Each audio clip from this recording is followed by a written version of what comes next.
back to Tennessee Valley this morning as my lovely wife and I once again have a very in-depth conversation right before we come back. That's right. And that's a good word. Yes.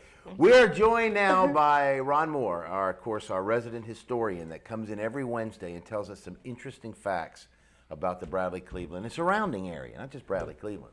And today is no exception. What do we have today? I mean, you know, Ron, he talks to tell us something, not just to hear himself talk. That amazing. Interesting, Kim. Ron? Kim does look good today, doesn't she? She does. She does. She does look good today. Can I tell about my diet first? Talk about your diet. I wrote Yes, a diet program now. Yes. You go to the grocery store, you buy your favorite cereal, Frankenberry or Captain Crunch, go home, pour the cereal in the garbage can, eat the box. And you do that every Captain day? Crunch has a good flavor. The ink on it is really good. Yeah, you will lose weight. An excellent fiber. Die Excellent number fiber. 9 or whatever it is, the 9. Well, Bradley County, of course, was very involved in the Civil War. No major battles, but a lot of things happened here in this community. And the community was split, just like all the communities in the South. In Tennessee, in East Tennessee, everyone was more with the Union. And of course, Bradley County went that way also, except a lot of the people there, that the more wealthy people tend to be Confederates here. And Is that free labor? well, it could be. Well, slavery wasn't that big here either, though. Slavery was more of a couple of helpers around. We didn't have the big plantations. May have been the reason slavery wasn't as big in East Tennessee. We didn't have big. On July 21st, 150 years ago, the Confederates here decided to have a celebration because the big win at Bull Run in Manassas, the Confederates had whipped the Yankees. So they're going to have a party down on the courthouse square. And so the Yankees, the locals, they sort of hid that night, I think. That's right. And so they went down there and they had a bonfire on the courthouse square. They had some speakers there. And they raised the Confederate flag. They would, I believe I told you a couple of months ago about put the 90-foot pole up at the courthouse with the Union flag. Well, the Union flag came down and went up the Confederate flag. Remember, the Confederate flag was not the bars and stars everybody calls the rebel flag. That was not the Confederate flag. The Confederate flag looked a lot like the American flag. It had stars and red and white stripes on it. And that was their original flag, and they kept changing it, trying to get that. So the rebel flag was never it was one time a battle flag for one group, and not until 1945 did the rebel flag become meaning something about racism. And that's when the Dixiecrats, basically in the South here, and Strong Thurmond, some of those, they started using that and Dixie there, because Dixie was a very popular song. Matter of fact, it was Abe Lincoln's favorite song. Yes, that's right, it was. So do that. So they had that there, but there was two guys there. Two of the highest elected officials ever from Bradley County were there that night. We had 2 congressmen elected from Bradley County, only 2 ever. So one of them was Samuel Axley Smith. Now, when he was 23 years old, he got elected to be the district attorney of Bradley County, which is a pretty big thing at 23 years old. And he served there 5 years, and then he became elected to the 33rd, 34th, and 35th Congress on the Democrat ticket. Now, that's even stranger in Bradley County, saying, but till the Civil War, Bradley County was Democratic, and then it changed to the Republican mode as the people stayed with the Union.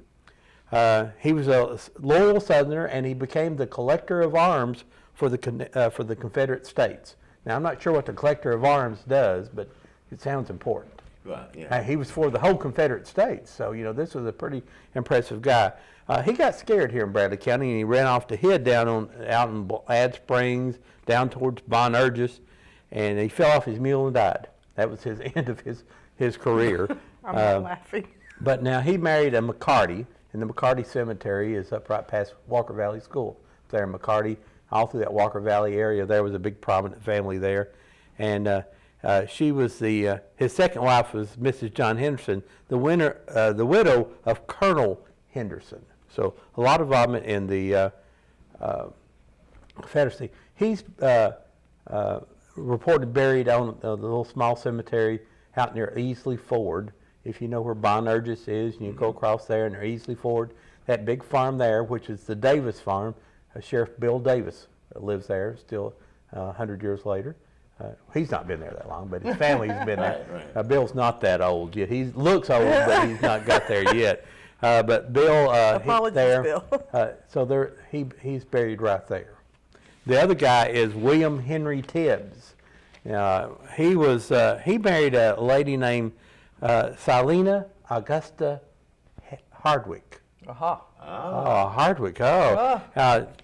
Just the daughter of C.L. Hardwick Sr. He had been married. He's from Appomattox, Virginia. He had married a lady from Bledsoe County.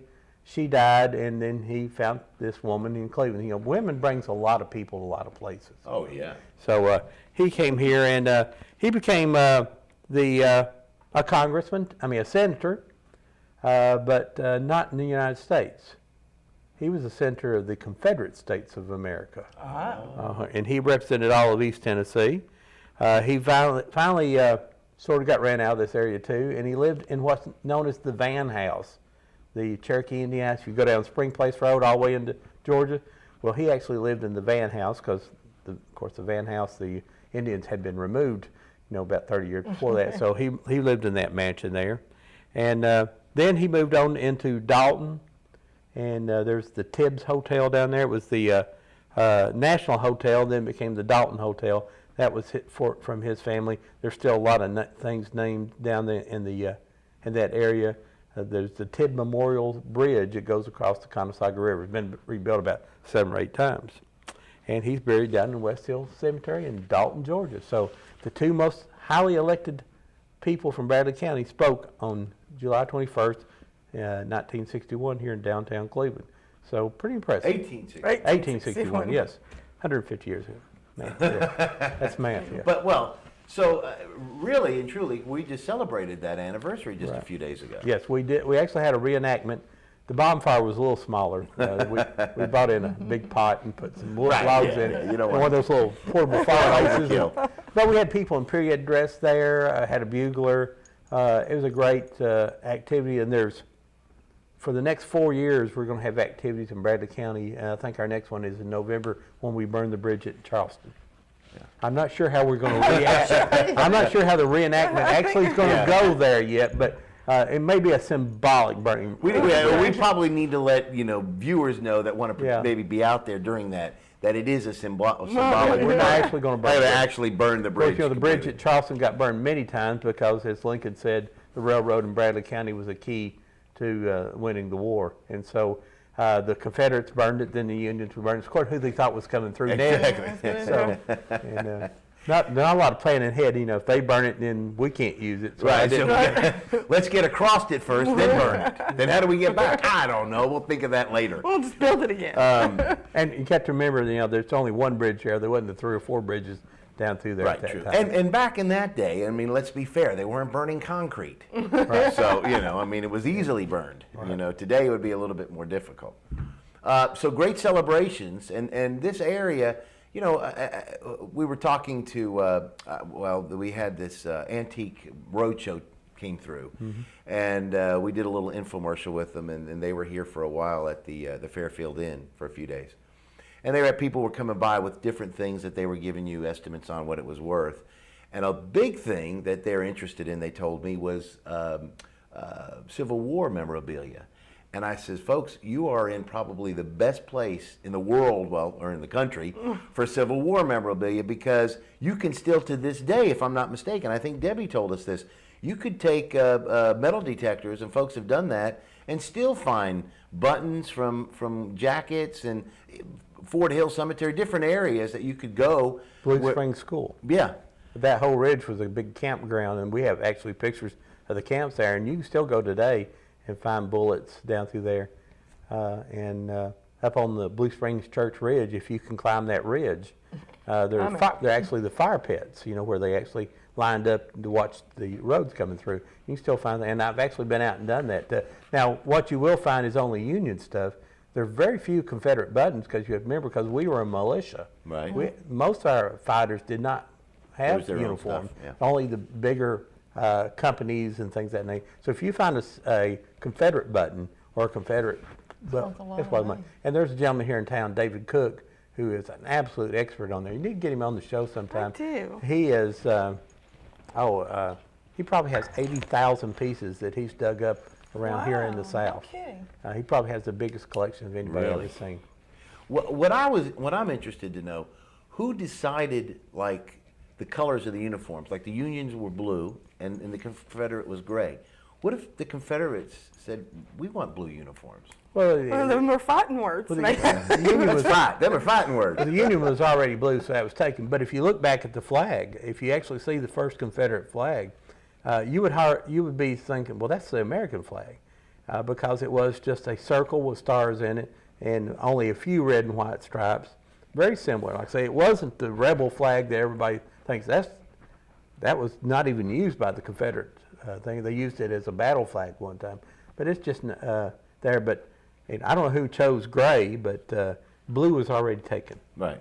But I'm saying, why couldn't you both be blue? I mean, it'd be hard fighting. You're like, wait, are you on our side? Whose side are you on? Well, no, you remember they still had some of that old, that fighting from where you lined up on the other side and everybody Right. marched Everybody at each just- other. Yeah. Well, of course, the rebels started the sort of the guerrilla type fighting where they done surprise attacks. It wasn't that everybody lined up on the side and march at each other. All the battles weren't that way. Of course, there's a lot of people dead. Go down to Chickamauga, and I forgot how many 20,000 people died in a couple of days down there. Yeah, And that's what's so awful. wild is, all right, when you think about that, I mean, it's just kind of common sense. But when you think about it, of course, that's the way they fought in Britain. I mean, they had their muskets with their bayonets on the end, and they would just charge at each other and shoot, and you just drop like flies. You had rules. Right. I'm thinking, but who decided, said, hey, listen, dummy, let's hide.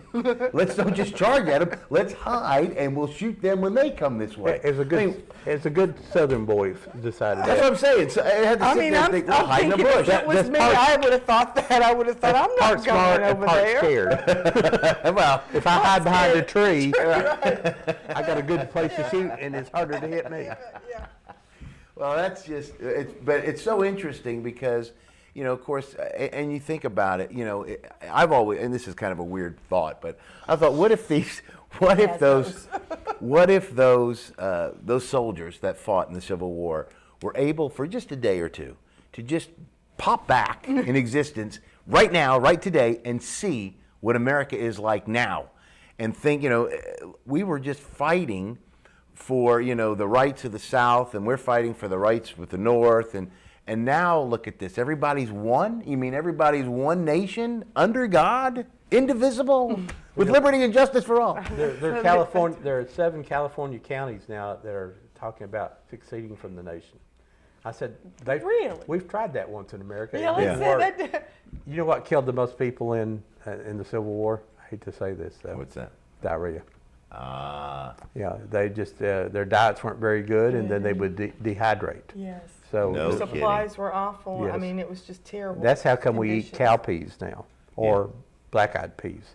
They were originally made just for feeding cattle, and then when all the crops were gone, you had to eat something. So that's how we started eating black-eyed peas here No in the South. kidding. Yes, And they're good. yes.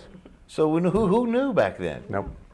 All right. Well, very interesting. Obviously, when you come, you've got he's a wealth of information about history in this community, and of course, Civil War.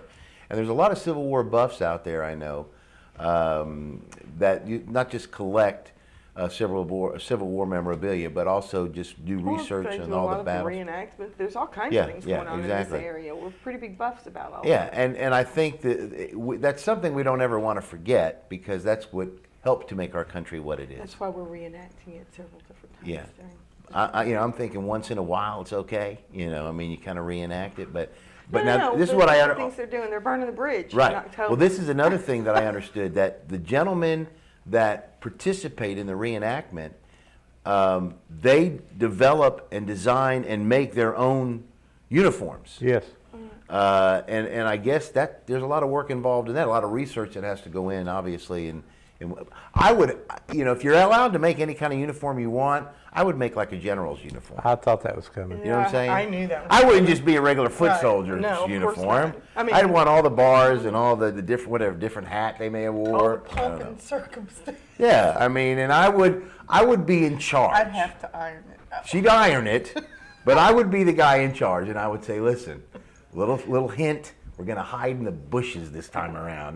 We need to go to break, Joe. Genius. Do you know what time it is? We got plenty of time, Kim. Okay. This is like the Monday night show. We are going to go to break, but real quick, Jennifer, can we put up our weather again? Let's take a look at the weather forecast for you folks. If you're interested in what's going to happen today weather-wise, if you need an umbrella or not, trust me, you don't, unless you want shade. It's about 71 degrees currently, and today through Friday, we have mostly sunny skies. We got partly or mostly cloudy tomorrow, but that should be mostly sunny because trust me, there's not going to be very few clouds. Sun all the way through. High today, 98, low 72. High tomorrow, 97, low of 72. And then on Friday, high 96, low of 70. Again, it's currently 71 degrees at 7:06. You're watching Tennessee Valley this morning. We're going to be back with more right after this. Stay with us. Thank you, Ron. Thank you, Ron.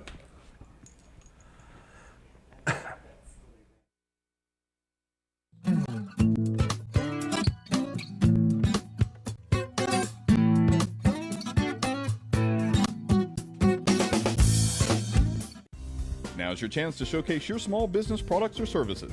The Be Your Own Boss Expo is coming to Bradley Square Mall in Cleveland, Tennessee on Saturday, September the 17th. This expo will provide you with networking opportunities and services to help you grow your small business. Vendors will be able to connect with hundreds of potential clients without the high expense of advertising. If you own a small business in or around Cleveland, Tennessee, you do not want to miss this event. For more information, visit byobexpo.net or call 865-368-1095. I'm Dr. James Markham, host of the television program Heart of Health, seen right here on WTNB television, Thursday at 7 o'clock, Friday at 8 a.m., or Sunday at 3:30 p.m. Volunteer Ridipest LLC has been serving Cleveland and the surrounding areas for over 40 years. Their qualified, experienced technicians are trained in all the latest techniques to keep your home pest-free. Volunteer Ridipest LLC offers Mosquito Guard, which keeps mosquitoes out of your yard and out of your life. Their monthly and quarterly treatments are backed by their 100% money-back guarantee. For all your pest removal needs, call Volunteer Ridipest LLC today at 423-472-7736. How would you like to look better and feel better? If so, then visit the Ford Center for Pain Management, located at 2020 Keith Street Northwest, Suite C in Cleveland.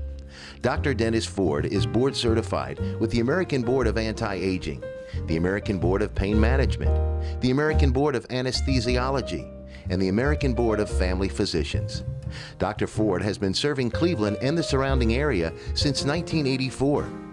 Dr. Ford is a licensed physician offering affordable Botox injections for just $10 per unit. Botox is a medication that is used to treat dynamic wrinkles such as crow's feet, forehead lines, and frown lines. Botox can also be used on the lower face to treat the muscles that cause tiny lines around the mouth and neck. Botox Cosmetic works by relaxing the facial muscles, creating a smoother, more refreshed appearance that's safe and now affordable. So to look and feel your best, visit the Ford Center for Pain Management at 2020 Keith Street Northwest or call for an appointment, 614-0535. The Ford Center for Pain Management. I'm Wes Robbins with Landmark Insurance Brokerage. When it comes to employee benefits, we've got you covered. Call me today for the best service and best solutions to your group health and employee benefits needs. At Landmark Insurance Brokerage, we've got you covered. Kyle Dodge Chrysler Jeep, located at 511 South Lee Highway in Cleveland, is your #1 Dodge Chrysler and Jeep dealer in this area. Stop by and see the brand new 2011 Chrysler 200. The 200 is essentially a new nameplate with a significant facelift to the outgoing 2010 Chrysler Sebring.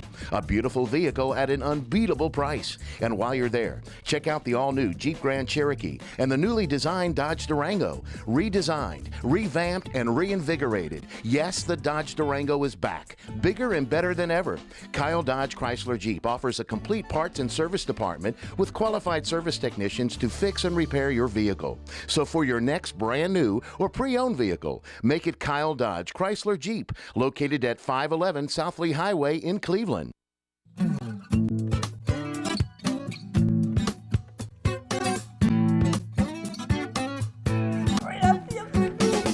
Welcome back to Tennessee Valley this morning on WTMB. Joe and Kim Palo with you on this beautiful Wednesday that we're hoping it's going to turn out to be. 71 degrees, 710. We are joined by Kathy Irwin of Pals. And Kathy, as you can see, has brought with her two very cute, adorable puppies that are up for adoption, that are about ready to be adopted now, if I'm not mistaken. They are About 5 or now. 6 weeks old. Tell us what you have here, Kathy. Okay, I have a puppy we've named Horton. My husband actually named him. He was 2 weeks ago sold at the Sweetwater Flea Market at 4 weeks old. He should still have been with his mother. He was covered in fleas, and the people that took him just couldn't stand the situation he was in. Took him up to Petco Grooming, and they cleaned him up, and I've had him. He is now weaned. We named him Horton because, number one, Dr. Seuss is one of our favorites, and number two, we didn't think he could see. But if you made a noise, he was like, ooh, who, what? But now we have realized that he does see. He's just been slow developing. So this is Horton, and he is, we're guessing, 6 weeks old now. He is eating solid food. So he's ready to be adopted. I'm not ready for him to be adopted, but he's ready. Now you said he is a... He's supposed to be an Australian Shepherd, but he is not a full Aussie. Full Aussies don't have such a pointed muzzle. Right. But he obviously has probably got some Aussie in him just from looking at feet and the markings. This is pretty typical for a tricolored Aussie mix. You know, And who else do we have here now? This is Sarah, and Sarah came with her name. Sarah is a pit bull terrier.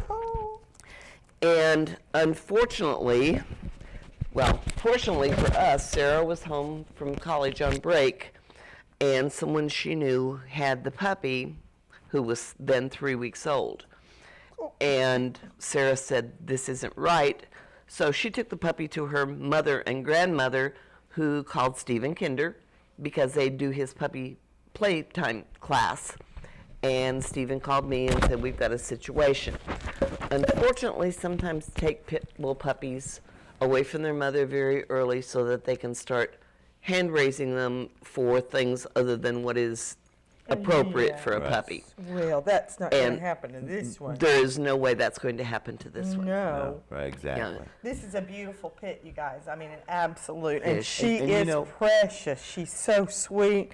And she's got that puppy breath that you just... When you look at them, Kiss it hard. like this, and you look at them obviously as cute little puppies like this, and you think about what you said, what they do with them at this age and start to do with them, it's hard to imagine somebody with any type of a conscience to take a puppy like that and try and develop it into being some kind of a fighting dog when it's just a very innocent little cute little puppy. And it's, well, you know, and this one, they were just trying to pass it off as something that it was not, and a lot smaller than what it was going to be. That's right. And you see that a lot in those puppy mills, that they will take them away from their mother so that they'll say, oh, it's going to be a tiny little chihuahua or a tiny little dog. But it's actually just 3 or 4 weeks old. And it was obvious with Sarah that she was not, you know, that old, but she is now.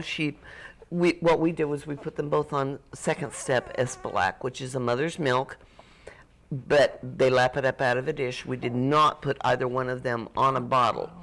But Sarah, unfortunately, had already been taught to attack at 3 to 4 weeks. When I put her in with Horton, the first thing she did was lunge for his front leg. You didn't. But now you don't do In that. 2 You don't weeks, do that. we have been able to stop that by simply redirecting. We never use cruelty, Right. but simply redirecting her actions. and they just love each other. They just play I together. know. During the break, they would just look at each other and would be like, well, I want to be over there. And I'm like, just for a minute, you have to stay with me because I love the puppies. Kathy, of course, a pit bull, I guess, would be 60, 70 pounds when it's full grown. I think this will be small, Yes. probably about 40, 45. Right. We say females 40 to 60 and males 60 to 80, possibly a little more depending on the dog. What about the other little dog you have there? The Australian She will probably, excuse me, That's right. He's a will he. probably be 50 pounds, 35 to 50, depending on how much Aussie and what he's mixed with. Well, Kathy, why don't you tell everybody out there how to get in touch with you? And I know that they can always get in touch with, I know almost every Saturday you're up at Petco Right. with the adoption animals, and they can always call, I know, Petco to get in touch, but give your phone number real quick. Okay, 284-3104.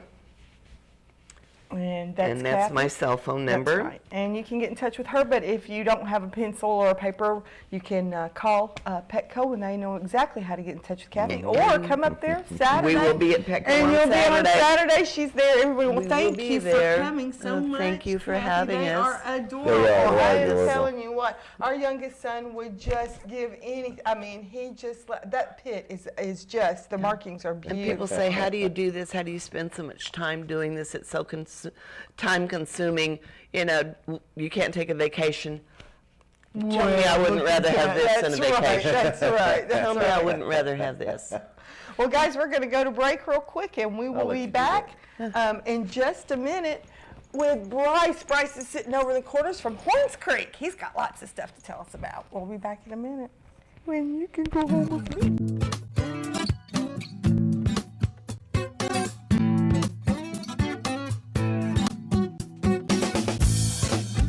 Kyle Dodge Chrysler Jeep, located at 511 South Lee Highway in Cleveland, is your #1 Dodge, Chrysler, and Jeep dealer in this area. Stop by and see the brand new 2011 Chrysler 200.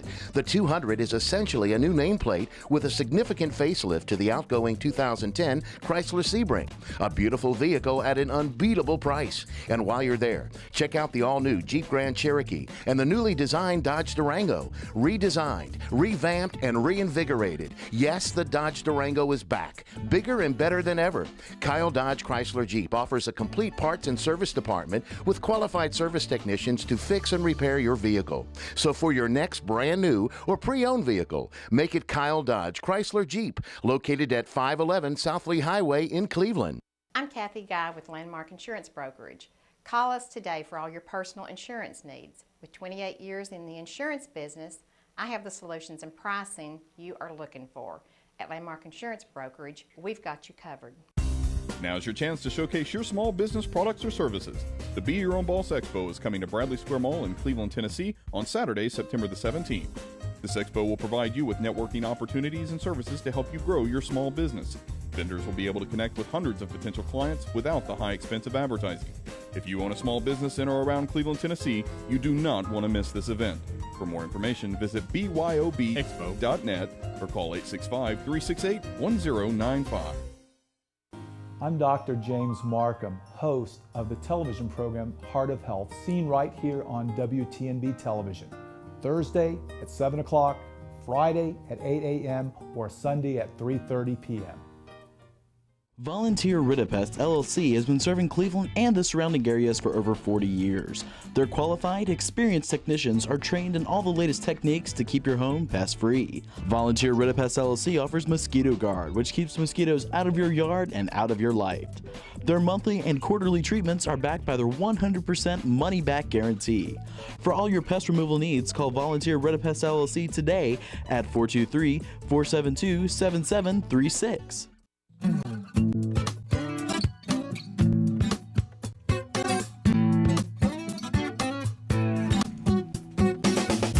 Welcome back to Tennessee Valley This Morning on WTMB. Joe and Kim Palo with you on this Wednesday. Again, about 71 degrees. It's 7:20. If you have to be at work at 7:30, you better hurry. We are now joined by Bryce Bynum of Horns Creek Resort. And we've talked about this little nugget here in Cleveland, kind of the best kept secret a lot of folks need to know about. Lots of fun for the whole entire family. And Bryce, thank you for being with us today. Yeah, no problem. Talk to us about Horns Creek. Yeah, Tell us just a little bit tell about us what we can do at Horns Creek. Well, we actually specialize in large groups. We can accommodate up to 500 to 600 people.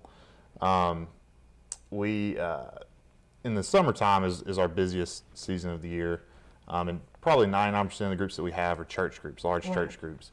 We actually have one camp out of Nashville, Long Hollow Baptist. They actually bring, this year they brought about 1,200 people. So they split it up over 2 weeks. They had the middle school there for 5 and then the high school there for another 5. So in the summertime, we're usually booked completely solid with just church groups. We have large pavilion areas with stages where they can have worship services. And what's good about us is that we don't put the camp on. We just kind of provide the shell, the lodging, the activities, the food, and they can come and put the camp on the way that they want to do. We don't cater to anybody particular. It's open to everyone. Right. And then we're open to the public also. Well, now what can we do there if we wanted to come out over the weekend? Say Joe and I wanted to come out and spend a weekend or just even the day. We come out on Saturday. What could we do? We have several activities. We have a ropes course, a high and low ropes course. The high ropes course, we have a rock wall, a 1,000-foot zip line that goes through the valley, and then we have a giant swing where you sit at the top of a tower and slide off, and you free fall, I guess, about 10 or 15 feet and swing about 50, 60 feet up in the air. The low ropes course is team building activities. Then we have a paintball course if you guys want to come out and shoot each other, I guess. Let's go. You ready? But we provide all the guns, the paint, the masks. We actually have a water park, which is kind of crazy out in the middle of the woods, I guess. We have a 90-foot, it's 90 feet tall water slide that it goes straight down. It's really fast. We have a wave pool and a lazy river. Then we have an adventure race, which is basically a 4-stage race that a lot of the groups compete in. There's a blindfold race, a section where they shoot targets with a paintball gun. There's a mud pit that they crawl through, and then they have a raft race at the end. Oh, wow. And then after that, they can even do the blob, which is an inflatable, big inflatable on the lake where you put somebody on the end and they jump off the tower. Somebody else jumps off the tower, and when they hit, launches them up in the air and they fall in the water. So it's a lot of outdoor activities, and and do you have horses? I was out there, and you had horses. Yeah, and you don't have those anymore? We used to. I think it's been about 5 or 6 years ago. We got rid of all the horses. We had over 30, and I hated to see them go. I'm sure. But, yeah, we don't do the horses anymore. Okay, now you still do the bonfires and the hay rides? We have and that bonfires type of and hay rides. We've got a big trailer that we do hay rides on. We can have 45 people on a hay ride. And our guy that does the hay rides, he goes up through the mountains, and there's a great view, not like that, but close to that, that you can see from the top of the mountain. So, well, tell us, Bryce. Okay, it's church groups. I guess businesses, corporate businesses bring their folks out there. But who really takes advantage of this on a daily basis? I mean, like she says, if our family wanted to come out, what would we need to do to make a reservation, or what would we need to do? Basically, you can give us a call at the office. It's 423-338-9575, and basically tell us what you want to do and what time. There are minimums to do some of the activities. To do the ropes course and paintball course, you have to have at least 10 people to come out and do that. The water park, you actually have to have at least 40 people to do the water park. If we've got another group out there and we can add you in with them, we'd be glad to, but you have to have at least 40 to do that. Our cabins, we have larger cabins out there. Our smallest one sleeps 14, right. And they go all the way up to, our smallest lodge sleeps 48 people, and the biggest bunkhouse we have sleeps 64 people. Wow. So we have 2 types of accommodations. We have lodges and bunkhouses. The bunkhouses are a little more rustic. Yeah. They have air conditioning, so they're not too bad, but it's basically just beds and bathrooms, and that's it. It's just more But camp that's all feeling. they really need, because you're going to be out on the land most of the time anyway. You just need somewhere to crash after you've just gotten all bruised and beat up. Now, you have a great website. I took a look at that, so you want to tell people exactly what the website is, the address? The website is www.hornscreek.com, no apostrophe, all one word. And you can go on there and see pictures of all the activities, and all the the lodges, lodges, right. and it's got all the pricing information on there. We're actually owned now by a rafting company, NOC, the Nantahala Outdoor Center. I believe there's a link to their website. And what's good about them is we're located, I guess, 4 or 5 miles off Highway 64. And most of the rafting outposts are out on 64 Highway, Right. but NOC is actually right next door to us. Right. So if you stay with us and you want to go rafting, which is one of the main attractions in the area, you can actually just go right next door and get on a bus, and they'll take you to the river and bring you right back. So Wow. it's really convenient for our customers to go rafting with them. Now, how do people get there? Um, How do you get to Horns Creek? we have directions on our website. I would say GPS and MapQuest are not, they usually will throw in some wrong directions there because we have a lot of old roads back where we are. Right. So I get phone calls all the time. I'm in some places they're not even close, and Right. they were using their GPS or MapQuest. So it's best to just get on our website and print off the directions before you come. Now tell us your hours of operation, days, time of year that you're open, that type of thing. We're open all year round, 7 days a week. So Okay. we're there.